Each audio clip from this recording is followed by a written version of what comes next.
in because Susan Ormiston's got a glimpse for us of a very special Canadian vessel. Okay. All right, Peter, we are watching these dragon boats come down the river, and we're going to try to get a shot for you of the Canadian flag that's right in the middle of that cluster. I'm hoping you can see that just in front of the television screen. There's the Canadian flag proudly waving. It's a boat full of women, abreast from the west. They're all breast cancer survivors. Got a nice picture for you now of the Canadian boat. Now, they have been a bit nervous because they were told if they didn't keep up to that 4 knots, they would be pulled out of the flotilla. They'd actually be removed from the pageant. So they're sweating a little bit. It's a little bit of a headwind this morning, and they are going downriver, of course, but not a strong current carrying them downriver. So the women, I can see them now in their red and white. They're paddling away. There's another boat in that cluster with 5 Canadian women paddlers on it. And we can see they're just passing the barge in front of us now. They are at the tail end of the human-powered vessels, so they're now proceeding downward to where you are, Peter. They'll be going under about 10 bridges, and many of her closest family, which is waiting patiently just upriver from here, and it will start to move down the river once this part of the pageant has passed.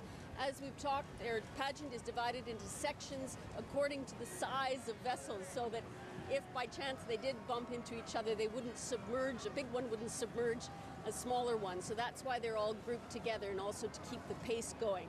So they're passing down. You'll be seeing them a little bit later. We're also seeing some stand-up oarsmen there going down. Oh, there's the Canadian canoe. But the various members of the Commonwealth here to salute the royal family. There's one of the great balcony shots, an old one we're seeing there. The Canadians there, but the love for the Queen is so apparent out here. Across the street there are apartment buildings, flags are hanging, people are waving. You know, I can see the security guards here watching closely. It was people were hanging over the railings just to get a wave in for the Queen. A really remarkable day. Some of the partiers here on the boat said to me, you know, we do royal weddings and we've done funerals, but we've never seen a party like this, a celebration, the flotilla like this. So really, Londoners are experiencing what we're experiencing today, and this is the pageant on the Thames for the very first time. Very excited to be part of it. Heather mentioned she had a souvenir from 1953. I imagine a lot of souvenirs will be gathered here today. Peter? Yeah, I'm sure you're right about that, Anne-Marie Medaway. Now, we're at the Tower Bridge area. We haven't seen our location often through this broadcast because obviously we're fixated on bringing you the pictures of the royal family and the many of the 1,000 boats, as many as we're trying to capture. But we're at the end, near the end of this route, which is the Tower Bridge area. And the very front end of the flotilla is just starting to approach here. Once again, kind of bang on time. That gives you a glimpse of the area. That's the Tower Bridge in the background. Known as the Tower Bridge, not because of those 2 towers in it, but because final point of the flotilla. It will gather then, await the Queen's arrival, where she will then watch from on shore as the other vessels arrive. The historic Tower Bridge in London. And here's the royal barge coming under once again, the many bridges along the Thames. It's the Hungerford Bridge that they're coming along. And of course, this flotilla is being led by the Belfry, which should pass by us at any stage now. And that's the Belfry, obviously, with the bells on it. And as we've mentioned, it's kind of too bad that the audio being provided, the pool, a little nippy out there now at the front end of the Spirit of Chartwell, and I think you can see just in those shots of the Queen, she's pretty bundled up right now. We're going to go back down for another interview. Susan Ormiston managed to catch up. We've seen him a couple of times. Mayor of London. He's quite a character. He had a chance to talk with Susan Ormiston just a short time ago. Boris Johnson, Mayor of London. Here's that interview. All right. And welcome back to our coverage. Kira and I now watching because the lead end of the flotilla has reached the Tower Bridge here in London. And, you know, we watched it on screen. There's nothing like watching it in real life, even from our nicely protected little studio here overlooking the Thames. But it is quite amazing to see all these vessels, and this is the front end, so it's really, you know, led by Gloriana. They're all powered by, you know, people. The dragon boats with the, in some cases, Canadians on. It's not a Canadian dragon boat. I've been following Twitter. Some people say, oh, you missed the Canadian dragon boat display. We're seeing the Canadian flag right there, Peter. That's the canoe.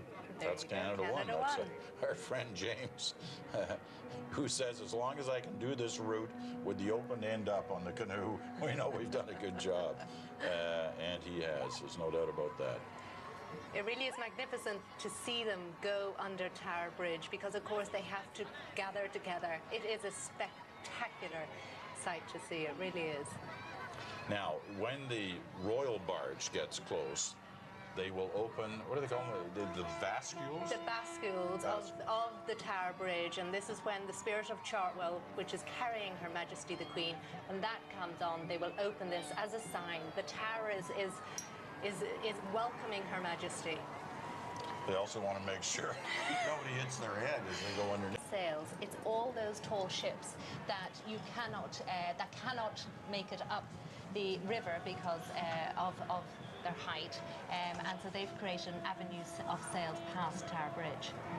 Here's one of the high shots looking down on the Thames. As these, you know, it is remarkable when you talk about this kind of, you know, operation. It's kind of like all those little boats at Dunkirk that went across, you know, under much, you know, they're under fire, many of them, to rescue people coming out of Dunkirk, the British Expeditionary Force. That one went, you know, it wasn't planned. It was all done in the last minute. This has been planned, executed in remarkable fashion that we've witnessed, but never rehearsed. And you've got 1,000 vessels, 20 to 30,000 people involved. And as far as we can tell, it's gone off without a hitch, especially this kind of stuff. All these small vessels, that there have been no issues, you know, no serious situations from the look of things. Some of these guys must be getting tired. I don't care how long they've been rowing. Exactly, because, you know, of course, we talk about 7 miles that they're rowing, but they've had to go back. Some of them are rowing 14 miles today. So as we saw there, somebody lagging slightly. I bet you they're not keeping up with the 4 knots that everyone has been told to keep up to.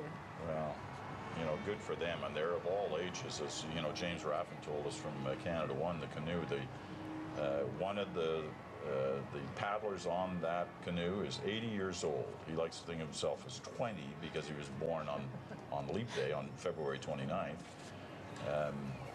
Prince Edward, waving. Prince Edward, yeah, we haven't seen him often. The youngest son of Queen Prince Philip. He's on board with, of course, Sophie of Wessex's wife on the Havengore with Prince Andrew and Princesses Beatrice and Eugenie. And former Prime Minister John Majors, kind of one of the heads of the Diamond Jubilee Trust of the Tower Bridge, is that Her Majesty's ship at Belfast, the Second World War cruiser. Saw a lot of action, including on D-Day in early June 1944, where weather was an issue then, but you know, the forecaster said you got an opening. You know, it's bad weather, but you got an opening on the morning of June 6th.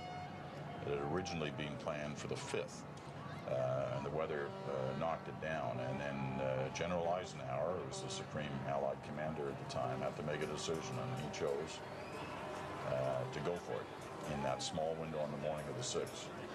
And as it turned out, for them it worked. You know, a serious sacrifice on the part of troops from Britain, Canada, and the United States.